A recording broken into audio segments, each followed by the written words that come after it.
ngwe asemo kanje batalo udakwe umbe mbodo mana ngwe mbodo mau batalo udakwe umbe asimo chimu batalumo chuwako chwaba wane chimu zito Azimuchimu batali na bendel Okechi nebutewu Okechi na kaloko Unumala Okechi na kaligwoko Maka Igbo niile gbowu Obasusu kae na so Owa Igbo niile gbowu ibe Nalo bumboya wamu na keme na mma Mbodo ndenugu seti na boyo Enugu seti na bomu ka mugwasila nkebe Mvosi kabamwe kwelu mtiwe lubulu Kabamalu kanseme ka mwawalu kabaseme Mundu asimunu dulunu Ogwane mwedu isi abu ituka wana na abota maka mungwaziwo Mwedu isi abu namo ukutoduma Mwedu isi abu nakbomu ka mungwazila nke Umedu isabu ukuta oduma n'Enugu State Ukuta oduma na baba ka mugwasila kanvana Nebunogwane umedu n'isabu oduma Umedu na baba vagwane n'isabu ukuta oduma Owa Enugu State na bomo ka mugwasiwo Enugu State bomo ka mugwasila nkeve Obodo ka bamweli ntiwe lubulu Orobo Franco ye muwoke na hoke no wane na Ghana Oye mo Franklin no wane na Ghana Ebe woke di atwego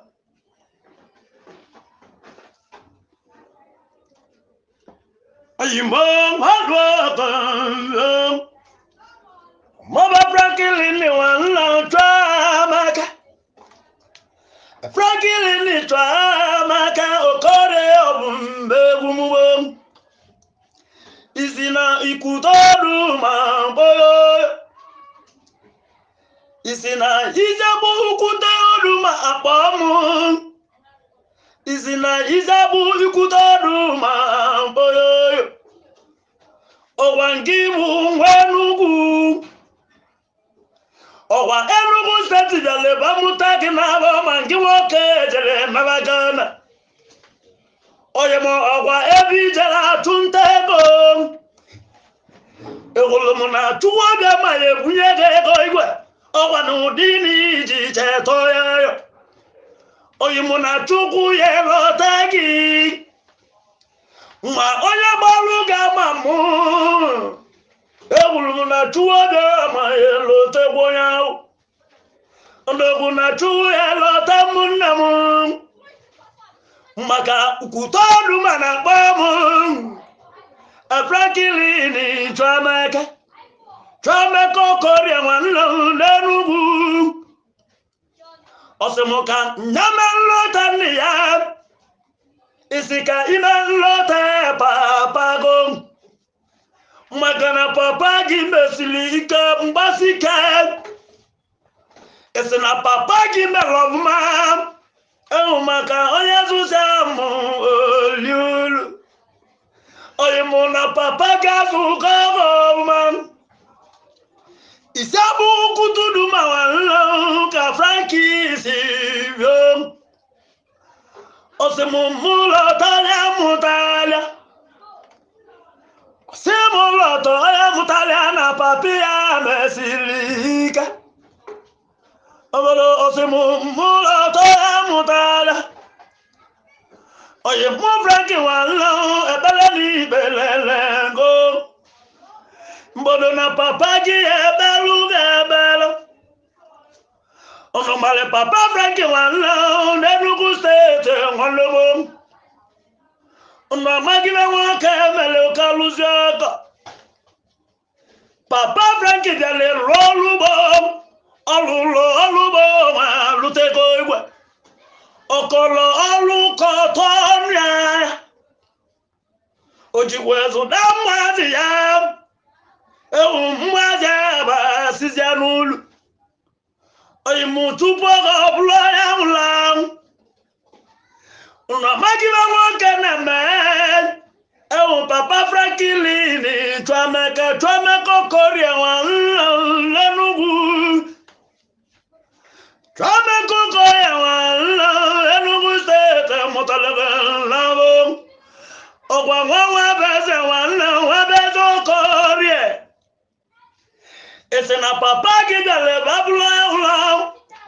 ọhụrụ n'ime Novemba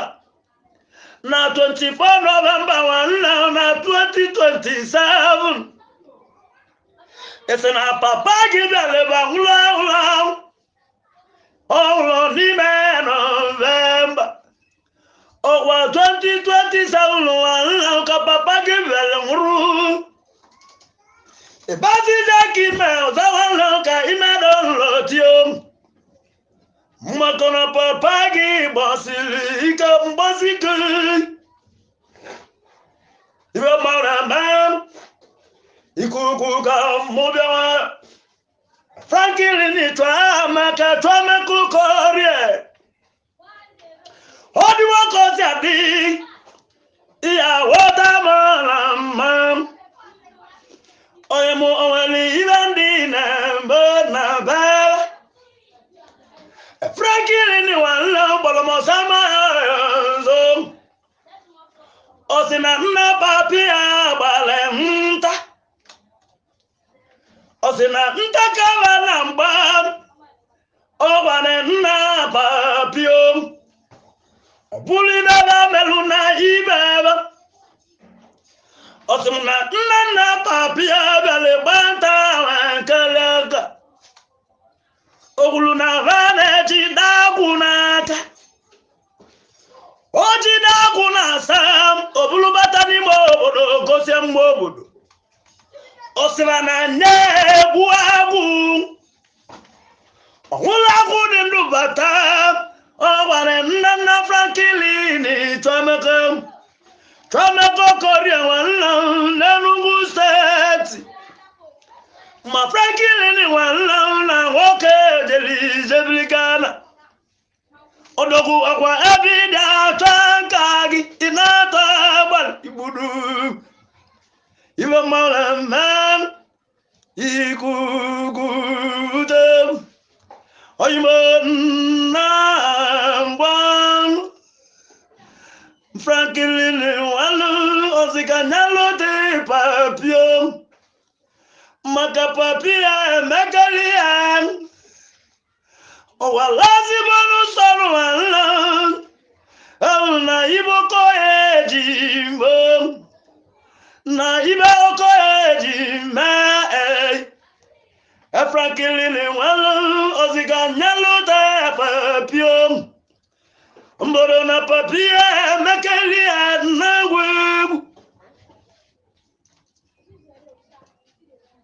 oyimbo alwotombo mbodo mwana ngwazu Franklin Chuamaka na mau kana mbodo wa papa gidalije chozo Franklin Chuamaka na mau kana oyimu wa papa gidalije chozo ọzọ Christopher nwabeze Okorie nwụrụgo ọ nwụrụ n'ime Novemba mbụ 24 Novemba nwanne na 2000 nwanne ọwa ibe nwoke ji nwụrụ ibe mara man ọlụ ọkọ mbewu oyimo kristọba nwanne m ewole egwu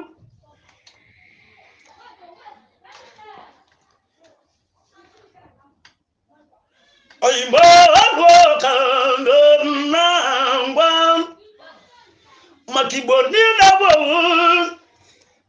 igbo niile jikọ aka mgburu na hincha bụ viva Enugu Steeti na Anambra mụnara hincha bụ maka Franklin na-akpọkọ m ka m gwasị ndị babụ Franklin tụọ maka Okorie ọla mbegwu dọgwu nwanne m jere nnabakana isi ka nke na ụmụnna gị o nwere ndị papa gị mụtara n'aba ọkwa ndị Okorie n'ihi na nnagbulu mkpọtụrụ Jonathan nwanne m ọrụ ọrụ Igbo mgbo oyimu Jonathan nwanne na nụnụ ọmaba dọgwu Jonathan nwanne Chikọgwụ nwanne ọkwa Chikọgwụ nwanne Chikọgwụ Okorie ọkwa nwanne gị Frank si ka mụcha gị ọgwara nwanne gị Frank si ka mụcha unu o si ka mụ kenego ọfụma igburu Jonathan na nwanne Chikọgwụ ọbụ mbewu ndọgbu n'isi abụ ọka ngịzi ọwa isi abụ mụtara gị nawa Jonathan na mbewu ọkwa mmadụ isi abụ ukwuta ọdụma na Enugu Steeti nwanne m ebe unu si yom ọwa Enugu Steeti mụrụ n'ụdị nnegwu mgbudu ma papa gị mesịrị ike na papa gị rụrụ ọrụ ọbụma ọ bịara ebe aka ọtọ ọrụ ugbo ọma ma nna mụtara papa gị odogwu na bebe ọkwa ntakọ na-agba ma nna mụtara papa gị o nwere ntakọ na mgbo ọkwa nya na-eji dagwụ n'aka nwụrụ bata n'ime obodo igwe mmadụ ekilie ụwa babụ n'anya onye ma nke ndị dịrị ndebe anụ ibe mmanwụ ebe ọ dị nwoke ọzọ onye mụ Franki tụọ maka Franklin nwoke ọrịa nwanne na mmanwụ ka na nro ike nego Samson nwanne gị na-agburu ike nego Samson nwanne gị Samson Ibaichu ndọgwu nwanne nke mbụ ịnụlemba ike nego Samson nwanne Samson Ibaichu mmiri na-ezezo nwanne m na bebe mmiri na-ezezo nwanne m bụ Samson Ibaichukwu mmiri na-ezezo nwanne elu ọnụ mmanwụ mmiri na-ezezo nwanne m bụ Samson Ibaichukwu ọkwa Nwokorie nwanne m na-akpọ Samson Ibaichukwu nwanne m mmiri na-ezezo na bebe ọkwa Enugu Steeti mụtara gị na bụ ị na-atụ abalị maka mmiri na-atụ abalị ewuru ma mmiri izo ibudu ma mmiri izo mmiri na-ezo ezo na baba ewu Samson Ibaichukwu ọkwa Nwokorie nwanne Franklin ikelele ma Franklin tụọ maka ewu tụọ maka Okorie na bunu nwanne gijere tanabakana ebe ọ dị atụ ego igwe ọsịmụke na nụrụ nwanne oyima nụrụ nwanne anụrụ na kam na ngwewu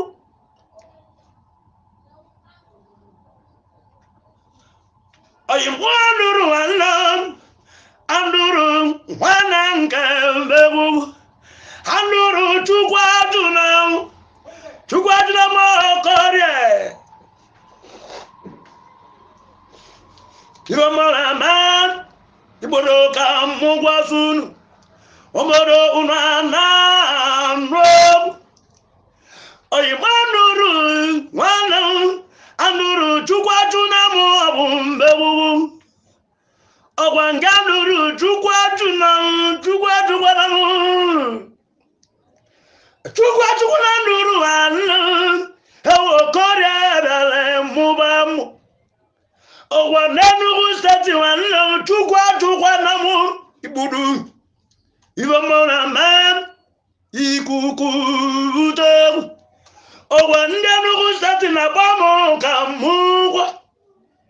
asị mụ gwa asị ibe na nke mụ dịba mma na ntị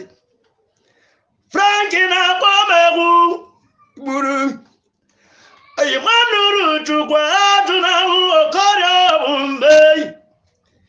obodo ọwa Ijebu mụtara idinawu Ijebu ekwuturu ma nla ka nwoke si yo obodo nna ngwa ọrọbụ na mgbedu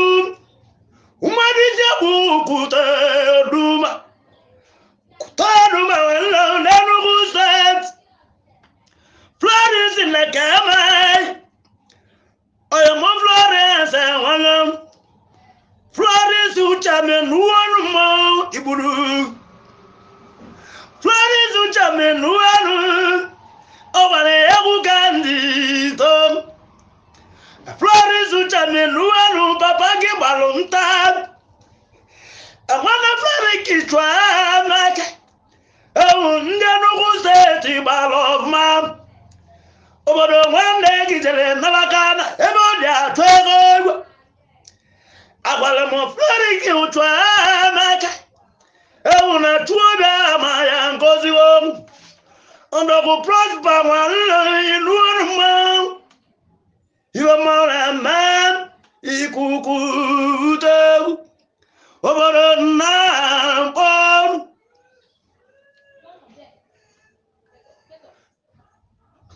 hello kambom ikedel mo videria nwanne gị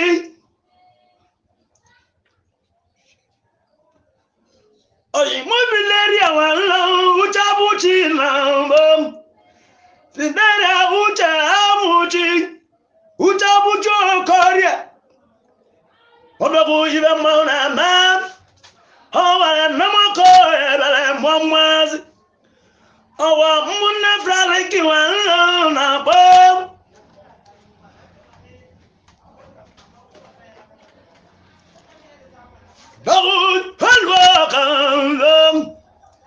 obodo na-agba oyimo Frank nwanne Franklin tụọ maka na nụnụma Franklin tụọ maka babụ m na mma Enugu steeti na-eke emu ọba Enugu Franklin tụọ maka bi na babụ m na mma odogwu na-emu ịnọ Ghana ijewo Ghana jebiri ebe nwoke edela atụ ego egwe Franklin tụọ maka chụ ya gozi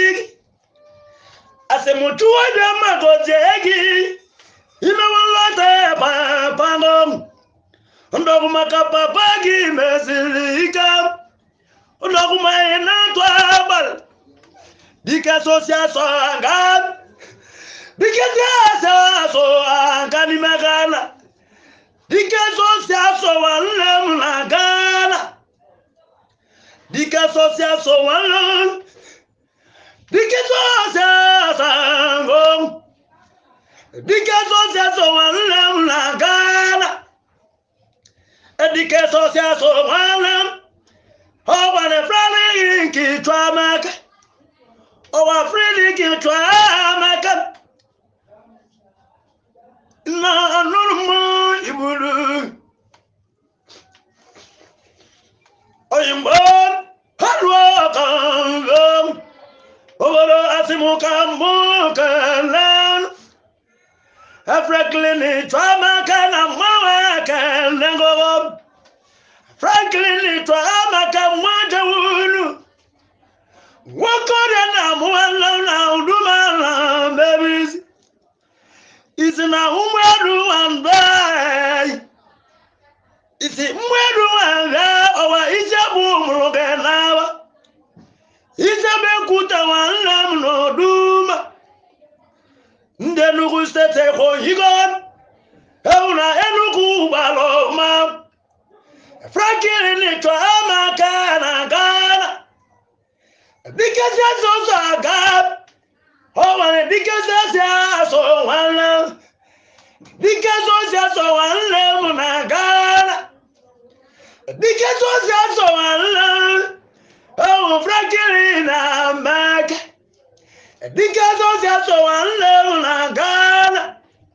Because of so God. Oh, because of so one. Franklin to America na Ghana. Enugu state motalege dinne. Oh, na isebula mekuta. Oh, na imodu mana. Enatoba. Asimukan kenago nuwambe Franklin to America mwekenau I use this